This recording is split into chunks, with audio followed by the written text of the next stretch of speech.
Good morning friends. সকাল সকাল বেরিয়ে পড়লাম বোমডিলা শহরকে এক্সপ্লোর করতে। কাল রাতে এসছিলাম, তখন তো কিছুই বুঝিনি। এই পাশের হোটেলটাতে ছিলাম। এখন বাজে সকাল 11:30।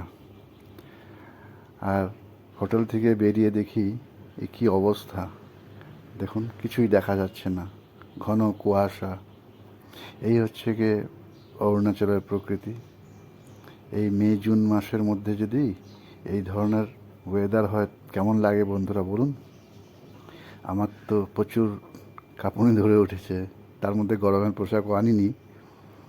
এই দেখুন, ছেলেরা বাপাশে একটা মাঠ রয়েছে, এখানে বাচ্চারা সব ফুটবল খেলছে। সেটাও একটা আনন্দের বিষয়। কিছুক্ষণ সময় এই ফুটবলটা উপভোগ করলাম। আপনাদের ভিডিওটা কেমন লাগলো বন্ধুরা কমেন্টে জানাবেন। আর চ্যানেলটি দয়া করে সাবস্ক্রাইব করবেন। Thank you very much. Have a good day.